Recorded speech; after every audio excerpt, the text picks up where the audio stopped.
Christians sometimes wonder, why should we learn about Islam? There are lots of reasons that people in general, but especially Christians, should be learning about Islam. Let's consider 5 of them.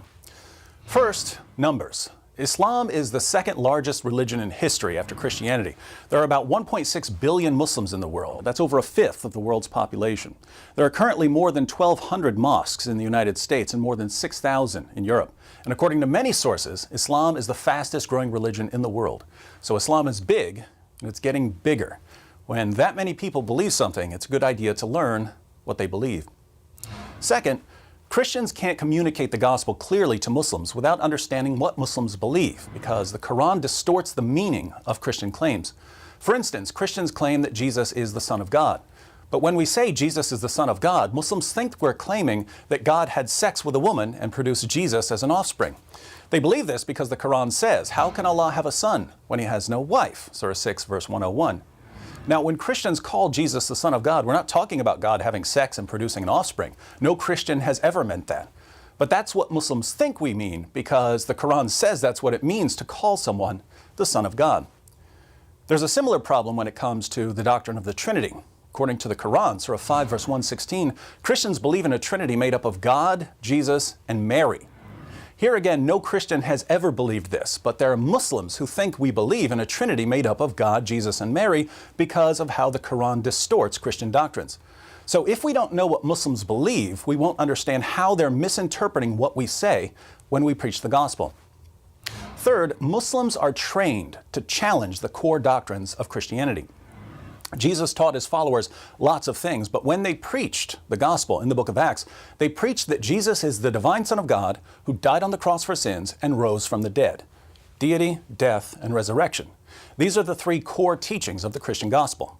Islam denies all 3 of them, and so Muslims are taught to challenge Christians on these issues. Muslims are taught to attack Christianity where it matters most. If Christians don't know about Islam, we won't know how Muslims are going to challenge our beliefs, and we won't know how to challenge their beliefs.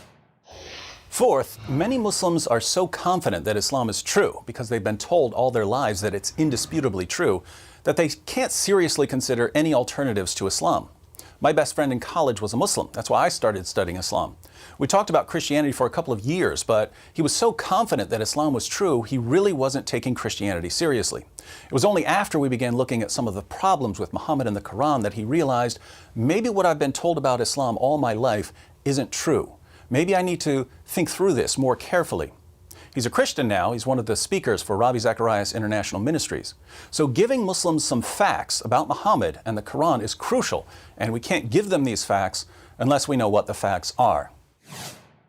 Fifth, Islam thrives in an atmosphere of ignorance. I've met lots of converts to Islam over the years, but I've never met a single person who converted to Islam after carefully studying Islam.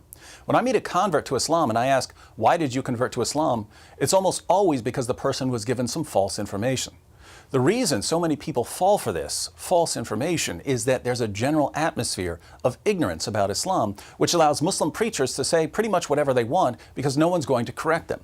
These preachers are then free to adapt their message to the values of their audience. In the West, we believe in women's rights. So the Muslim preacher says, "You believe in women's rights? Muhammad was a champion of women's rights. He was probably the greatest defender of women who ever lived." People in the West usually have a high respect for science. So the Muslim preacher says, "The Quran is filled with scientific claims that could only be verified centuries after Muhammad's death. Science proves that Islam is the truth." In an area where no one knows much about Islam, many people believe what they hear from these Muslim preachers and they convert to Islam. The only way this is going to stop is if we get to a point where we know enough about Islam to refute false claims. When a Muslim preacher says Muhammad was a champion of women's rights, hands need to go up to question him about Quran verses that refute him. So Islam is already a massive religion and it's growing rapidly. Muslims often don't understand the gospel because they're misinterpreting our claims based on the Quran's distortion of our claims. Muslims have been taught to criticize core Christian doctrines. Many Muslims can't take the gospel seriously until their own beliefs have been challenged, and people are converting to Islam based on false information. All of these are reasons for Christians to learn about Islam.